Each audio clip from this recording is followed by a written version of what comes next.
Welcome everybody to a new episode of our podcast Len Ananda. I'm Joy. I'm Ale. And today we have Gaetan with us here today. Welcome.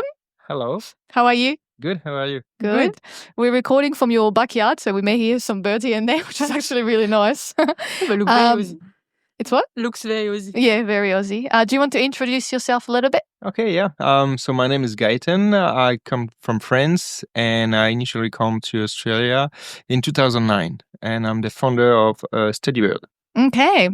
So what does StudyBird do? Just to give a little introduction before we get into the topic. StudyBird is an education agency, so we assist the international students to come and enroll to Australian institutions. So we help with the paperwork, and they have different purposes. So sometimes it's for migration purposes, sometimes just to learn English or just to get extra skills for their future.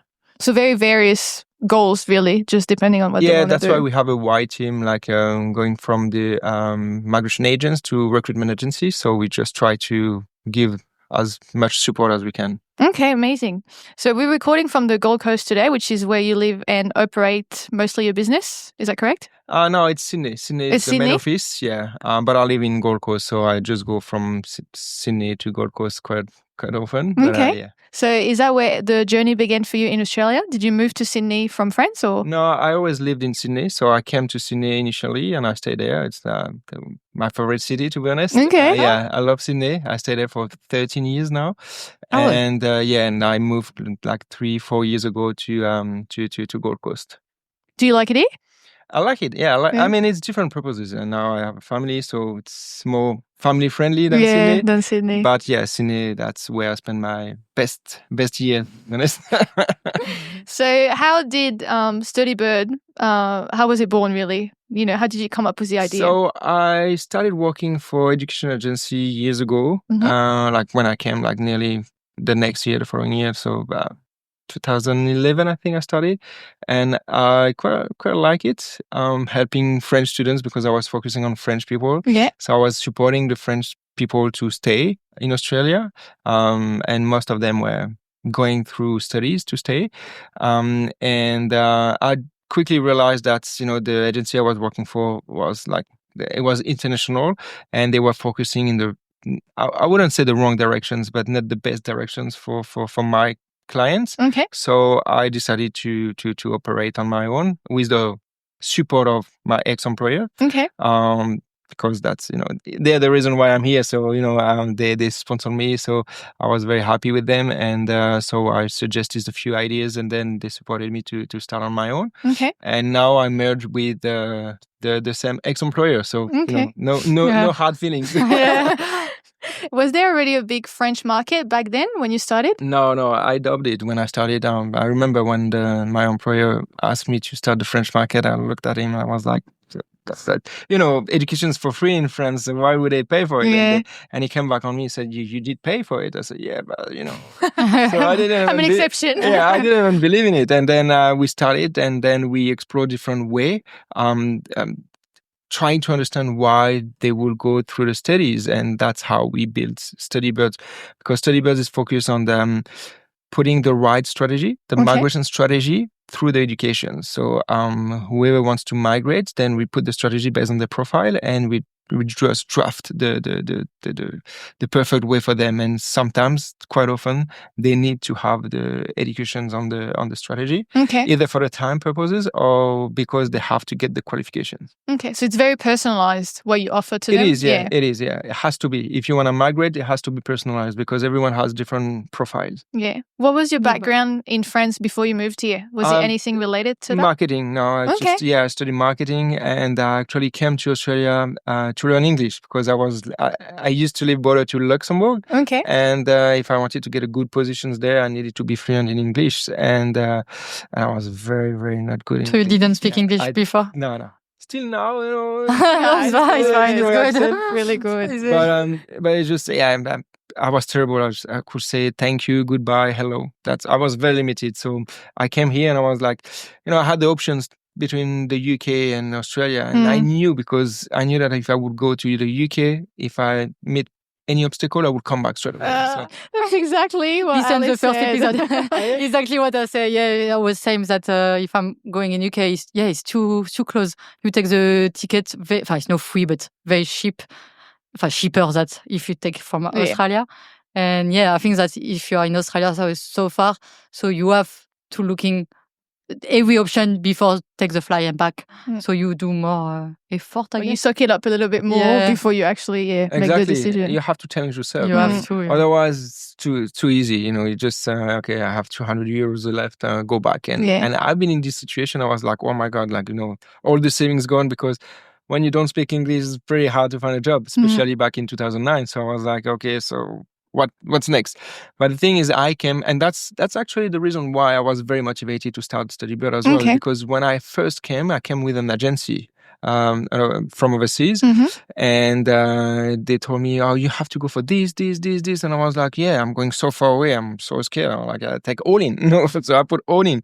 And when I came there, when I was here, I was like, no support, no one was here. And I didn't speak English. So then luckily I had a French friend that was here. You came with him? No. You came alone. I came with a friend, but I didn't speak English. Okay. Useless as well. No help. But we had another friend, and she was like freelance, so she helped us to open a bank account and all those small stuff. Seriously, it's for free. Anyone could do it, and I was pretty upset. Anyway, that was the situation, and so I went for 4 months English courses. So for 4 months I couldn't walk because I was going during the days, and so all the savings was going down. Just burning. So I had to find a job. I actually quit the school 2 weeks earlier, so that I paid for. So that's also another reason I was a bit upset. But I mean, no one could prevent it, so I didn't have savings. Anyway, so I had to find a job. I found a job, and it was really not well paid. It was $12 an hour cash. But I was so grateful. I was thanking him every day. Thank you. But I guess at least it's better than nothing. So when you need to, you have to. He gave me the opportunity to say. And that's something I might have rejected if I was in London. No way. I'm going back home. What was the job? I was food runner. Okay. So it's not a waiter, because I couldn't speak. Yeah. You just bring the and if they ask question, you just nod your head. Actually, I had the guy ask me for paper, and bring napkins. And then I could see everyone laughing at me, and I turned red. I was so embarrassed. What did I do wrong? And then he explained to me, and I was like, okay, that's okay. They're pretty chill here. I feel like if you're misunderstanding something, they don't very, really judge. Patient, and they want to help, and they're nice people. Seriously, we're very lucky. Yeah. So then, a few years after that, how did you have any experience that made you want to start your own business on your own, like being really independent in that state? Not necessarily. It just came by itself. As I mentioned, they hired me to build the French markets, thing that I did, and it was working pretty well. But I remember when the guy hired me, he said okay, you have the French market and you have to develop it. So I was, okay, so what should I do? I said, whatever. So I was pretty much on my own straight away. And I liked it. Having the freedom to do whatever needs to be done. So, and it worked well. Luckily, for the first few years, it was working very well. It's just then, we had the owner of this company was having different, goals, and she wanted to go to different directions, but she was from Asia, so she had different, services are different from Europe and from Asia. And the guy that hired me was from Europe as well. So, and he told me maybe it's good to go on your own, and I was like, no way. It was like, you've been doing it. So he said, anyway, I will still be here to support you. So that was very comforting. So anyway, I started this, and it worked pretty well. And so what you did? How you started that?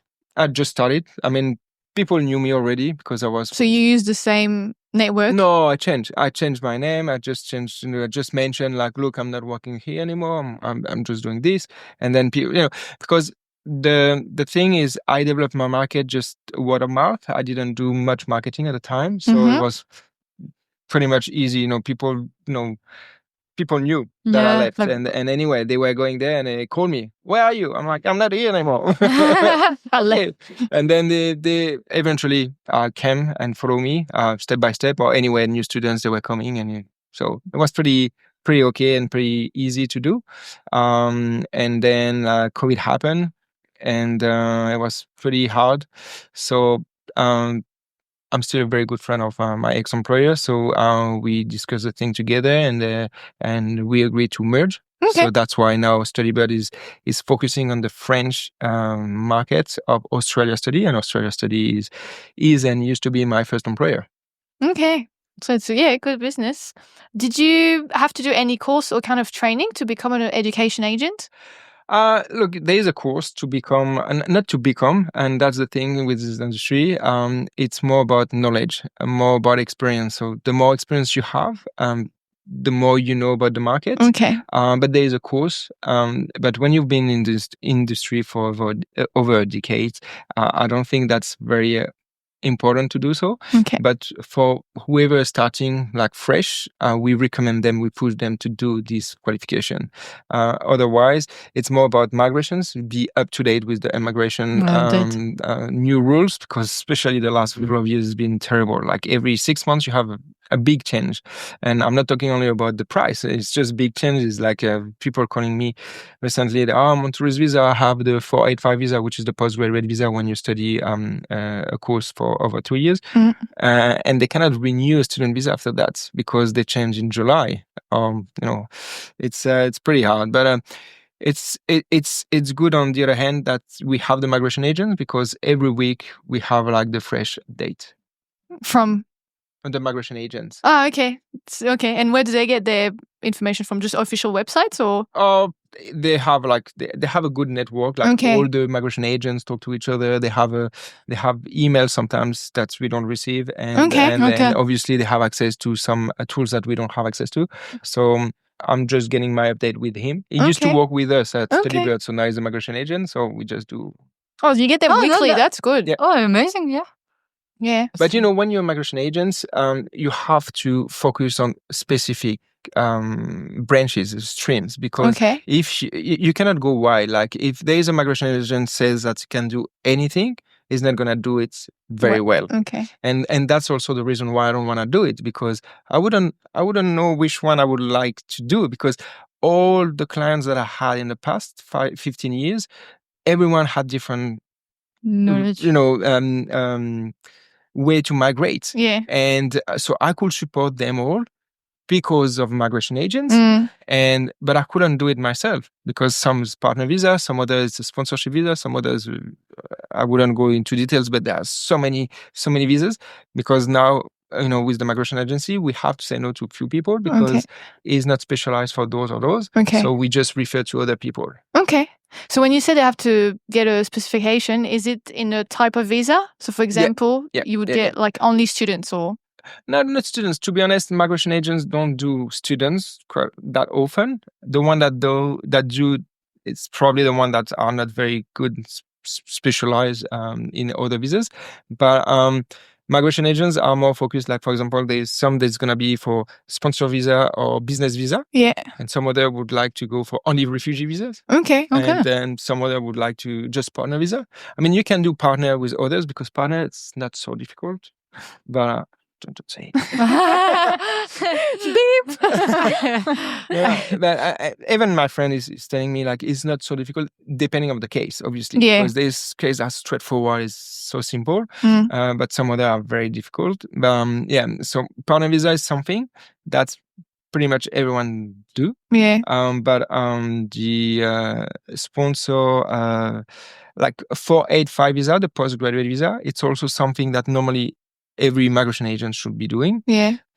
But some others, like I know that some are very well known for the specific area. Okay. Is there any particularity to the Australian education system that you found could be challenging, helping French people coming, to, I don't know, set them up here, or Is there anything that's like very specific to how Australia has its own, a school education system? It's more about the recognitions of the qualifications that you've done back home. Yeah. For example, French people, when they've done nursing, or they have to redo few courses to be able to practice work here. here. Oh, wow. Yeah. It's not that much compared to other countries. Oh, okay. Yeah. Or even lawyer, but it makes sense because it's so specific and everyone has the same different regulations. Even electricians, they have to get a license here. Everything is by license in Australia. So a carpenter, and maybe not carpenter, but electricians, plumber, and I mean, it is a bit challenging for some people that have like a lot of experience come here and like they expect to be working straight away. And I'm like, hold on, if you want to be an electrician, you have to work 2 years as an electrician for someone here before Wow, to be okay. able to get the license Cool. and to be on your own. I mean, once again, it's always good to check with the migration agent, but Yeah. but, I mean, This is not official advice. it changed so fast that I'm never saying like don't take my word for granted, but Yeah. I know by experience that I have had a lot of electricians and they're struggling because they have to get the 2 years to be able to get the license, even though they have the qualifications and everything. But yeah, I would say that's more about the recognitions of qualifications, even though we have people with the BTS or DUT, the 2 years advanced diploma from France. And somehow some universities are accepting them to start the bachelor degree and to have it only 1 year. Okay. So 2 + 1. So it's been 3 years, the bachelor degree, which is normal in France. Yeah. Whenever you have those 2 years, you can go anywhere, you'll get only 1 year. But in here, not everywhere. So a few small schools won't recognize 100%. So they will check all the units and everything. And that's where the challenge are. I mean, the biggest for me. Otherwise, the rest is pretty much okay. Do you get approached by universities to like try to create a partnership of, getting sent some students here and then, depending on qualifications, or no? Australian ones? Yes. Yeah. We do receive. And whenever I go to France to promote Australia, some of them are saying, oh, we can do an exchange, but ask them to send us to... the universities from France are expecting Australian to send them students as well, but it's a bit more complicated. It's I mean, I don't know them that much. I don't know these markets because I think it's more difficult for Australians to go to France. There are a few still, but it's the same. It's about the curriculum. I think they're more comfortable here. They can get a loan, a student loan. Yeah. Not a student loan. I mean, they can get a student loan, but they have like a very low price compared to international students. Yeah. So whenever they have to go to France, it's okay because in France it's not that expensive compared to here.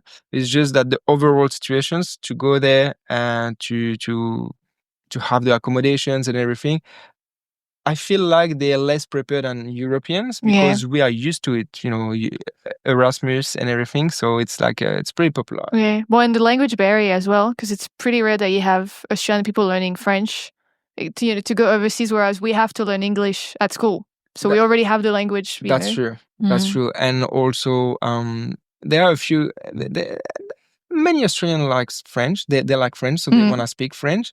So it's kind of a dream for them to go there. It's just probably too much challenge for them, just in case. I mean, they can go to the uni or the schools in there. They will be taught in English, so that's okay. Oh, okay. It's just that then to live there, at the time in France. But even the administration to have the apartments in France is deep. Oh, it's No awful. English. Yeah. Oh, they won't make Like any a effort. nightmare, yeah. No effort.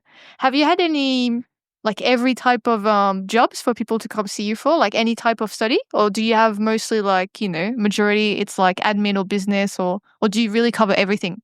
You mean all the faculties? I mean, all the people that have come to you for your services, is it really for any kind of jobs and studies, or is it mostly the same kind of people that come to you? It's everything. Okay. It's everything. So you've seen every kind of situation for any kind of training. Yes, and sometimes more challenging, than others. And there's a few courses that, because I'm not an engineer. There's some like even in IT sometimes. I remember at the beginning when I just started, I was like, he was asking so specific terms and stuff, and I was like, okay, let me have a look.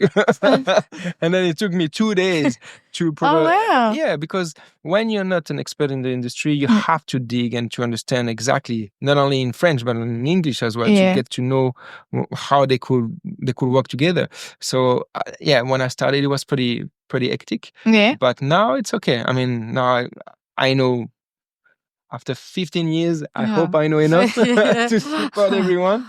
But, the good thing is we have a big group, because when I mentioned to you, I started to work for a big agency. Like nearly everyone now has his own agency. Okay. So we have different experts, like from Lithuania, from Colombia, from Poland, from everywhere. And we are good friends, so we can ask that's to each good. other. It's not too competitive. I mean, it is competitive, but, so many students in Australia. I mean, competition is good and it's healthy. Okay. So, and when you grew together, we remember when we all started together. Yeah. It's good memories, and we try to help together. So, we have a WhatsApp group. Okay. Whenever someone is struggling for something, we just ask the questions, because we know that in those 15, 20 people that are in the group, it must have happened to someone. Yeah, exactly.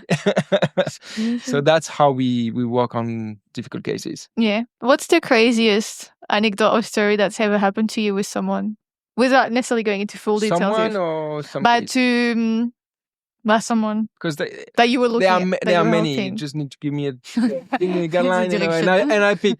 But like the most difficult case? Not necessarily difficult, but like something that you were like, I don't know how we're gonna get out of this, like just in terms of I guess difficulties. Yeah, I think already with the COVID now it will be the case of the different dimensions. It was pretty hard during COVID, because international students been pushed away. They've been pushed away. They were like, it's time for you to go home. And it was kind of, that's the message they were saying. Like they were advising to go back to your country, because they didn't know what would happen. And I remember so many cases, they all came to me and they were like, oh, I will go. And I was like, look, you can go. I understand, because of the situation. Because I remember it was pretty. We didn't know where we were going. Uncertain, yeah. It was so uncertain. But I was saying, like, the people that's gonna, because I knew people. I knew them very well, because most of them they wanted to stay here. And I remember I faced one of the kind of friend of mine, and I told him, like, if you stay, you will see opportunities are gonna open to you. And that's what happened, because so many people left. But Australia, they need migration. They need steadiness, because it's a new country and it's developing, it's growing, and the economy is also they need us. And when everyone left, and when they closed the country for I think it was a year or 2 years, 2 years nearly. No? It was a long time. It was pretty hard for to find right people. Yeah. Worker.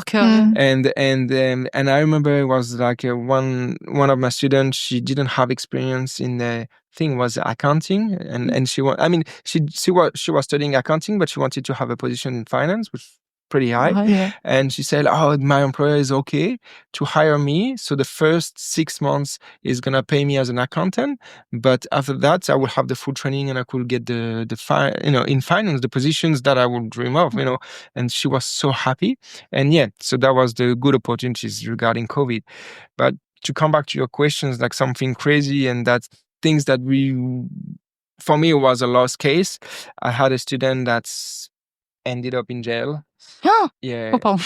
My reaction was someone was silent. I did not expect that. I'm sorry. I didn't think you'd go that far either. I'm just like, okay. Oh, well, okay. I ended up in jail and spent, I think, about 6 months over there. And he was French? Yeah. He's French. Keep in contact with me, and then eventually he said, like, I will get the release, but my lawyer told me that I need to re-enroll straight away. And I was like, man, you just did 6 months jail, so I don't think it's gonna work out. I was like, okay, let's do it. So we've done the case, and I was asking around, like, all my colleagues that I mentioned to you. I was like, guys, it's something specific, I need help, blah blah blah. And so we built the case, and they got the visa granted. Oh wow, student visa. It's still here. He's still Wow. here. So Oh, coup de pied.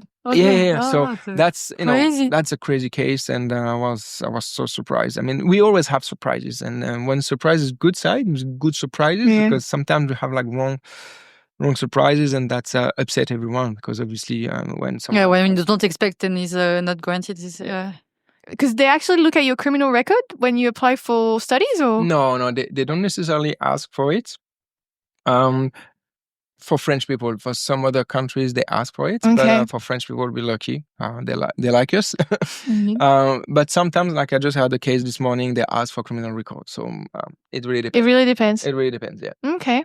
And so now, do you sometimes still touch a little bit on internationals, or do you really just say, let's say I'm Colombian and I want to apply, would you say no? Or? No, I never say no. Look, now we have a big team. So we have people from Colombia, we have people from Mexico, we have people from Thailand, Indonesia. So whenever good. I have like someone from a specific nationality, I serve them. And then I kind of pass it away to the right representative, because it's easier to speak the same language. But because of my experience, I like to overview and to give my advice. Yeah. And then whenever they want to go ahead, then I just always CC the right person, because I know that eventually I will pass the ball to the right representative. Okay. So on a day-to-day basis, what's your working life like? Like, what do you do during a full day of work? How does it work for you? A lot of emails. Yeah. Yeah, it really depends of the days, because I still do a bit of operational, so because I like it. I don't want to stop it, because that's what drives me every day, to help people finding the right solution. So I still have some consultations. So this morning I had 4 consultations before the podcast. Okay. But this afternoon will be only giving the summaries of the consultations, but also from the one from last week, because whenever you do consultations, you listen to what they after. You ask for the profiles, the descriptions of the profile, and then you guide them to the right directions based on their goals. So if it's to migrate and they have the right experience, then it's either you get the RPL to get the qualifications, or you just send them to study to get the qualifications while they get the right experience. Yeah. So they have the perfect profile to get a sponsorship visa. Okay. So it really depends. Each case is different. And whenever we review the case, we do the consultations with migration agents. We organize the right path for those people, and then we just send the recommendations in terms of you need to get more experience, you need to get this degree, you need this, and then they decide where they want to go. Do you mostly have people who come to you because they want to migrate here permanently, or more and more? Before COVID, it was just buying sometimes, getting extra skills, blah blah blah. And now it's more because after COVID, many people stayed, like working on the visa, the 1, the 2, the 3, the NILVAC, the COVID.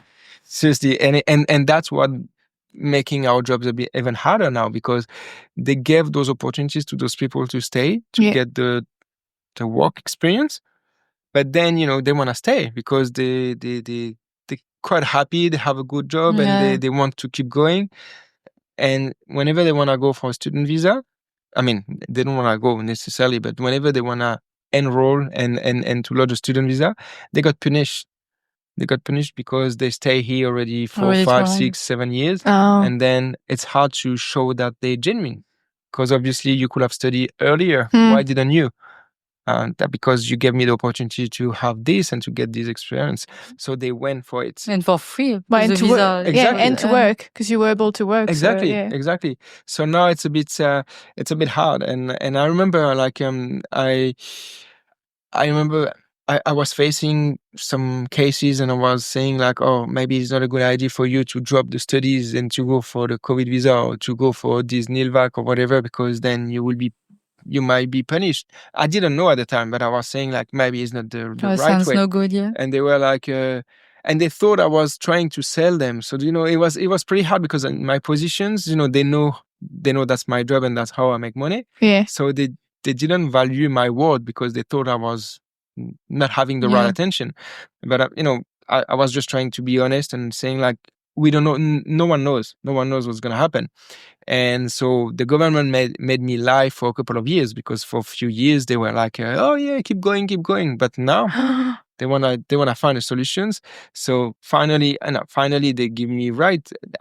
I don't like to be right, especially in those cases. But I was feeling very bad because they thought that I was trying to misguide them, and that hurts, because that's not what I do. And yeah, misrepresentation of you. Then yeah, exactly, that makes sense. Is that some people that are still here, like that you're still in contact with, or? Still here, yeah. Still in contact from time to time, whenever they need to get advice or. Yeah. So in terms of timeline, when do you start advising people, and when does it end? It never ends. Okay. Whenever they need, they call me. They know my number.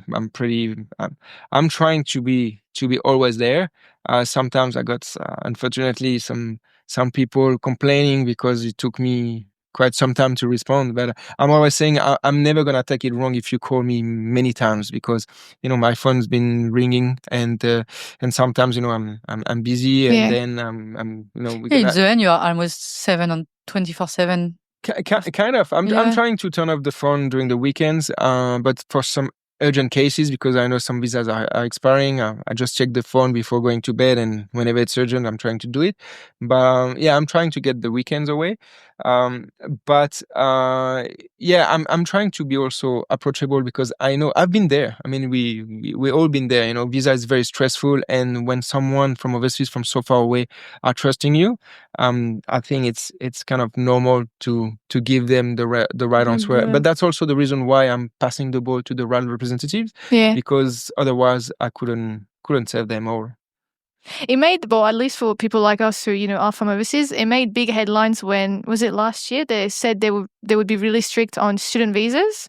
Realistically, what exactly is happening, or what exactly happened? Because in the news it was like they're gonna drastically cut down numbers. When exactly? Because July, no. So has it already changed? It changed in July, and it changed in January. So we had two changes. The January was less for the student visas, but helping a lot of people on student visa.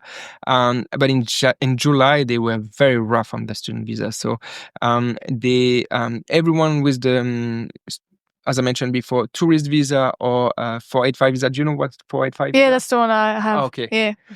Postgraduate. Yeah, the postgraduate. So whenever you study something that is on the list, that's, disqualification, we help you to get the positions of the list that the government is looking for. So job list. Mm-hmm. If you study for a duration of 2 years, then you can get the 485 visa.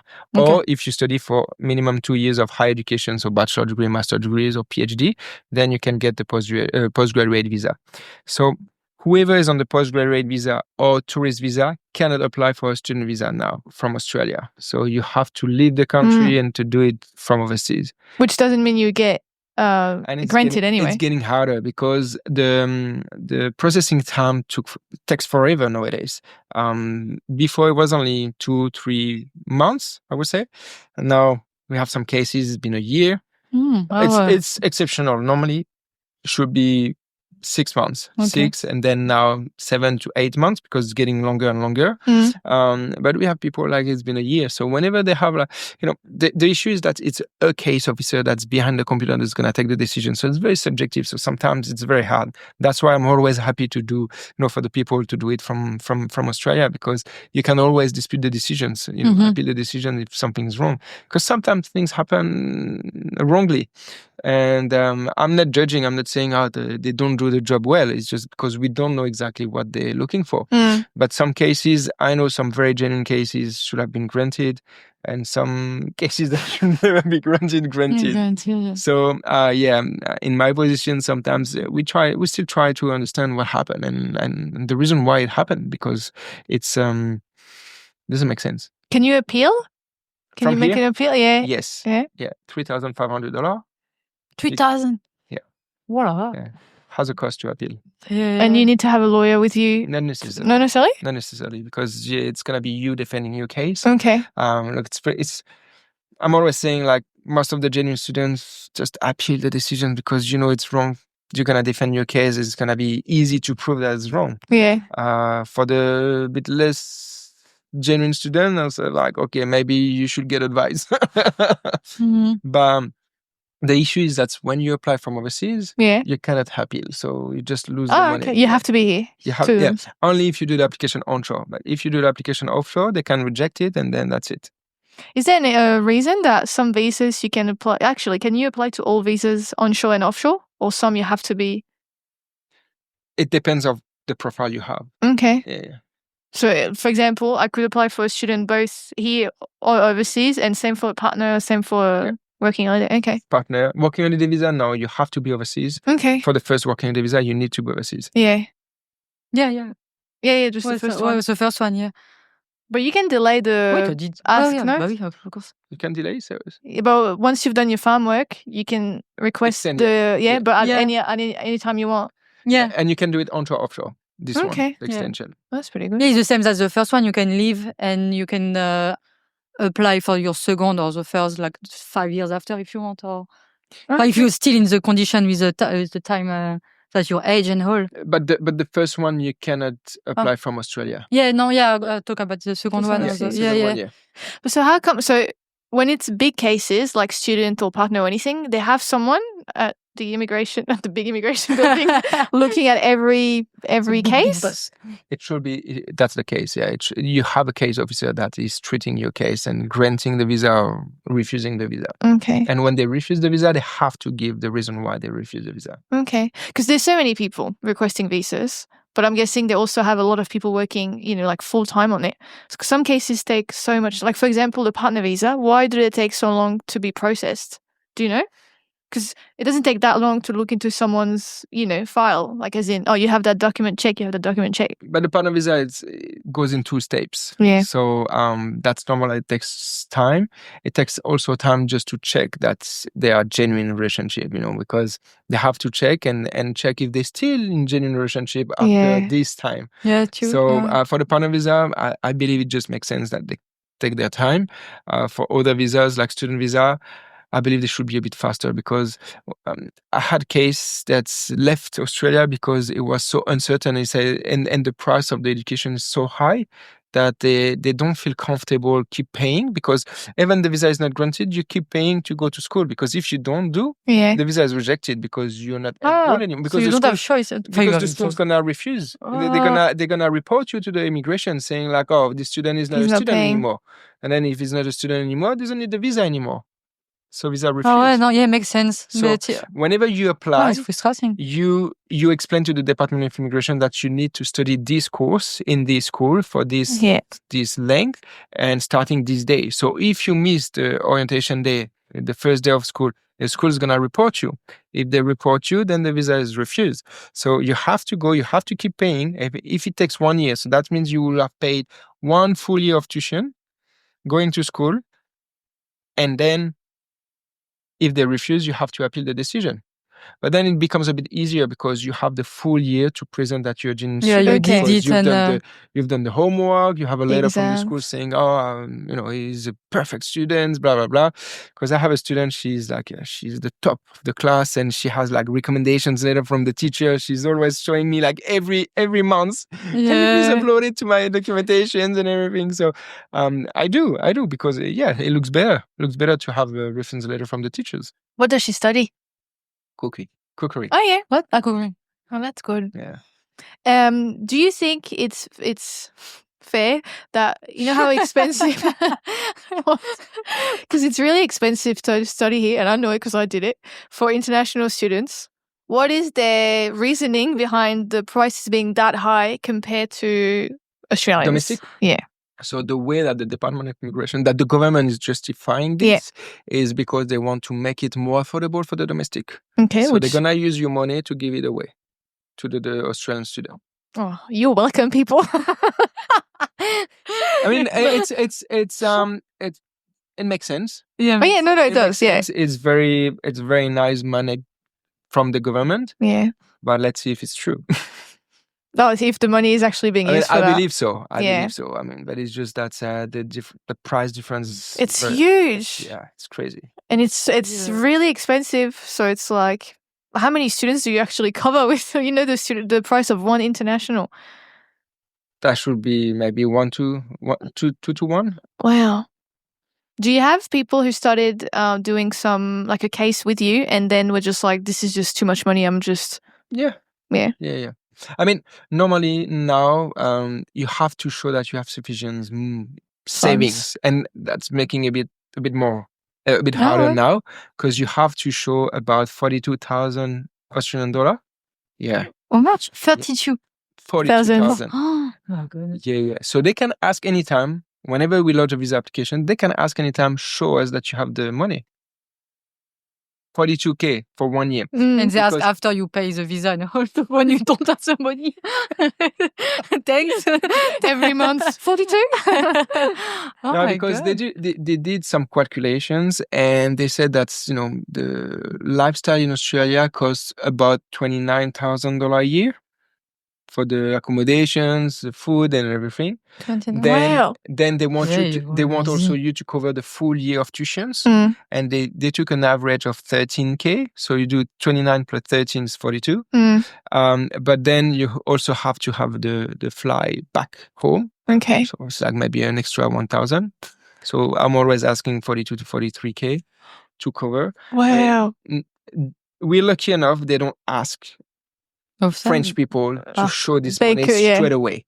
And it happens to one of my students. I enrolled for 1 year, and then they asked for, I think it was 6 months or 9. I don't remember exactly. So instead of asking the 40K, they only asked for 13,000. So it was only.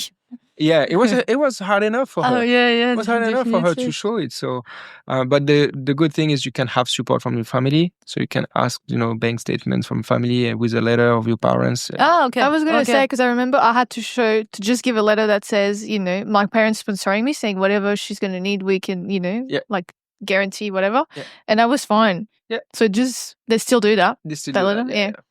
Which means nothing and everything, because you could have, my parents could be super broke. They wouldn't even check anyway. Unless it happened. I know one of my cases from Germany. Normally they welcome from Germany. They called the employer to double check. Oh, wow. I was so shocked. I was like, yeah, they can do anything. If they have a job, they will investigate. They can investigate. Is it part of the case officer job, or do they actually have access to like police, resources to investigate stuff? Like FBI? Look, no, they don't. I mean, they have some agreements with different countries. So if they have a good relationship, they can ask. It's very easy. But something that I really want to highlight here is working holiday visas. I have so many working holiday visas faking the firms, getting the second or third working day visa, and they're so happy. Big warning, because I've seen cases, they became my students after faking I didn't even know. They just came to me and said, I'm always asking, what visa are you on? Second working or third working? Yeah, you don't ask if they fake it at the moment. No, because for me, you don't fake. But of course. And then they got the visa granted. So student visa, happy days, blah, blah, blah. And then they go travel to Bali, check, you didn't do the farm. Even if during the time they already have applied for the other visa? It was a specific time. I think it was 2018. I had like avalanches of visa cancelled. Oh, wow. Because of this reason. Because I don't know if you remember, I don't know if you were here in 2016, but 2016 is the time when the Department of Immigration became the Department of Home Affairs. Okay. So this time, that's when ATO and immigrations kind of merged. Didn't merge, but gave the data accessible for one or the other. But wait. So the guy does the farm work, fake it the farm work, but this visa is already done, and they ask the other visa, it was granted. But even with a new visa, they're still checking the... Yeah. Oh, wow. Because it shows like a full history kind of thing. Yeah. I mean, now that they have access, it's very simple. Because before 2016, it was hard because you could get the second, third working visa because I think the third didn't exist at the time. But you could get a second working visa just doing woofing. Oh, yeah. Woofing was just helping, like for free, so you didn't get paid. Now they Yes, it have does to as be well. pay slips, and there's a good reason for it. It's to check. It's so easy now because they have access to the ATO. So if you didn't pay taxes, or if the employer didn't pay taxes, the farmer didn't pay taxes. It's so obvious, so easy. And I know because I've seen those documentations for the cancellation. So it was an invitations to cancel the visa. So can you check? Please. and they say like they're very nice because they ask, can you please explain? Can so they give you a chance. But I mean, it's so obvious, they know already. So they say like, you haven't been working there, you didn't. So yeah, they have access. So since 2016, yeah, there's always a few cases that will get the visa granted. Okay. There's always a few cases that will never be controlled and always go through. You always have everything and anything. But it's you and your luck. And the more you stay here, the harder it is to leave. So, okay, when you've done the fake, you don't care about staying here. Say, yeah, I play poker, blah, blah, blah. But then when you stay and then you get like comfortable, you have a girlfriend or you have this or whatever reason, you want to stay a bit longer, it's over. Whenever they say goodbye, it's goodbye. So it happens to me, and it broke my heart because I got this guy, he was here, and then he, crying just because he was like, but what happened? How is that possible? And I didn't even know. I said, I don't know. It's the first time that happened to me. And then I said, can you explain? He said, yeah, I didn't do it. You have to answer.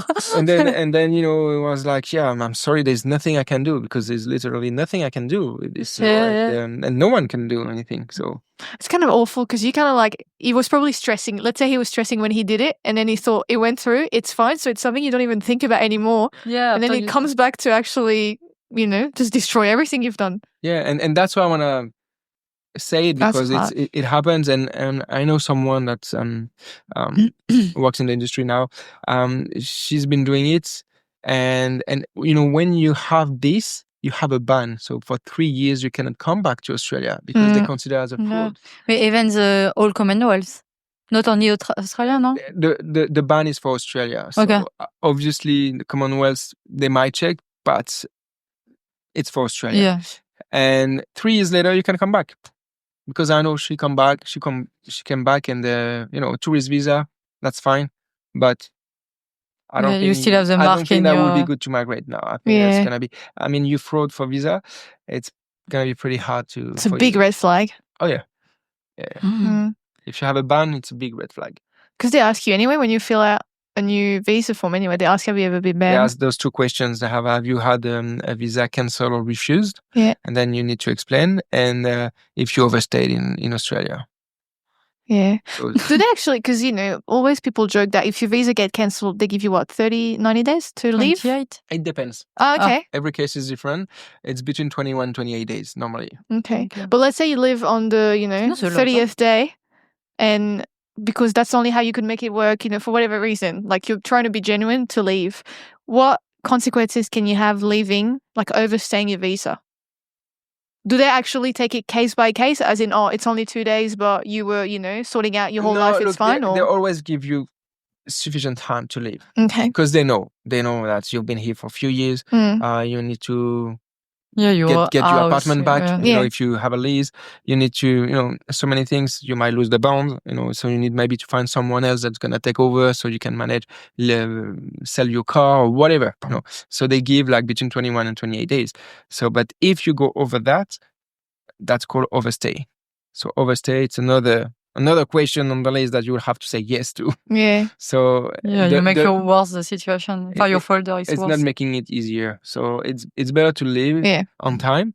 But obviously, I have many cases they overstay. It happens.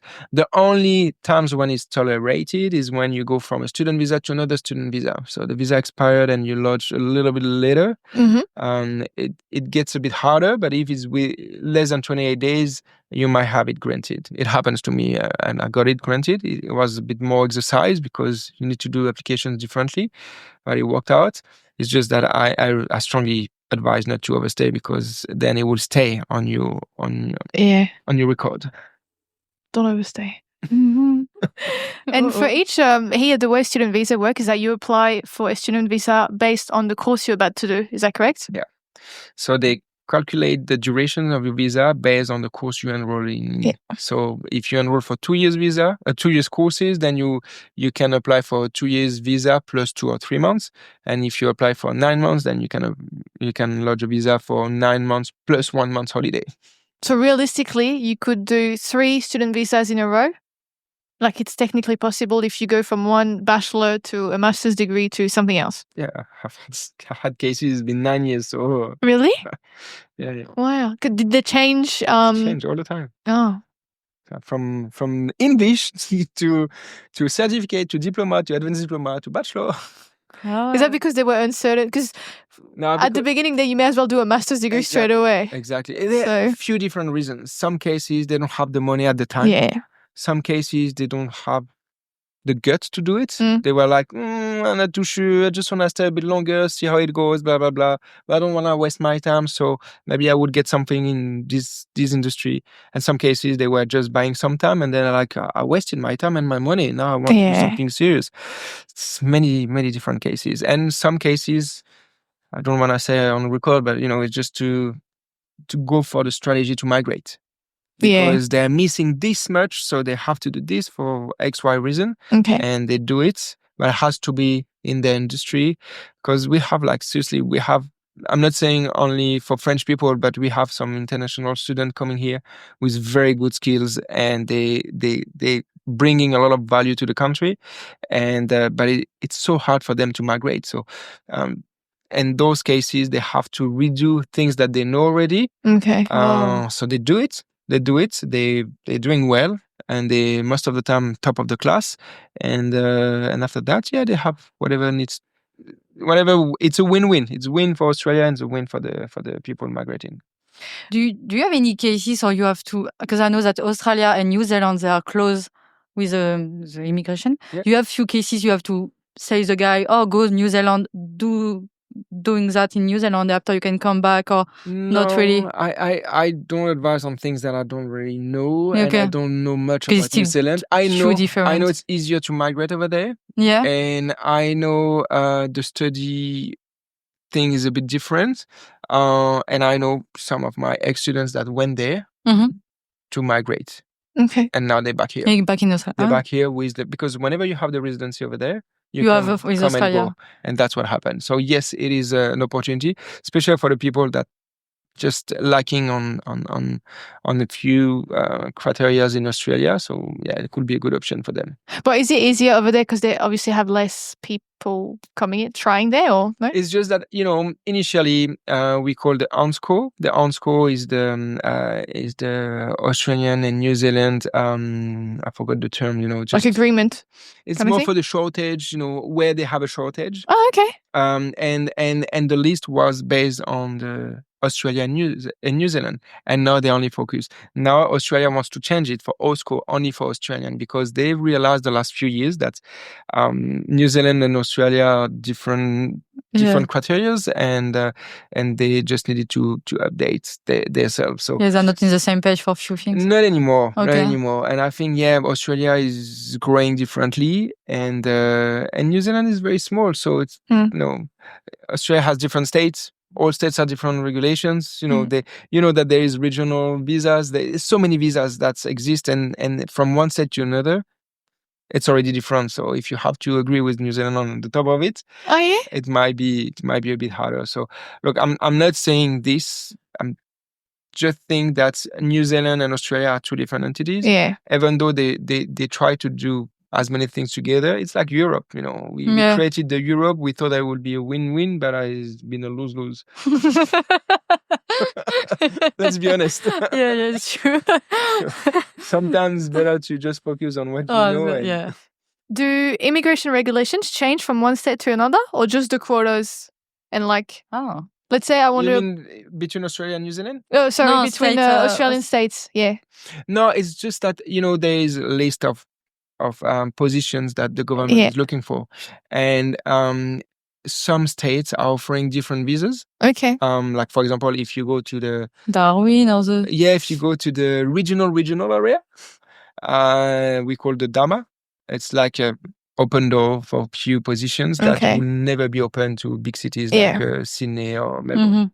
Okay. So it just really depends on the state's needs And the to fill position. out some Exactly, positions. yes. Yeah, it's like the work and the visa. They try to put the people where Well, which makes nobody sense goes. anyway. Exactly, yeah. Okay. Yeah, makes sense. We usually like to end the episode with like tips from the guests we have. So would you have any tips to give for people who are either here, considering studying in Australia or considering to move to Australia to study? Call the agency. Aside from contacting StudyBird. This is my number. Yeah, look, the only tips that I would give is just to be honest and transparent with the agency, because we're in the same team. At the end, if you win, we win. You lose, we lose, because our services are for free. So if the visa is rejected for X, Y reasons, we're not getting paid. But if the visa is granted, then we're getting paid. Yes. So, and not from you, so don't worry. But if we have like the full understanding of the profile, then we can give proper advice. But if some things are hidden, and it happened, unfortunately, in the past, they just, we load the visa. Oh, by the way, I have a criminal record. Oh, by the way, I have this. Oh, yeah, but it's a bit late.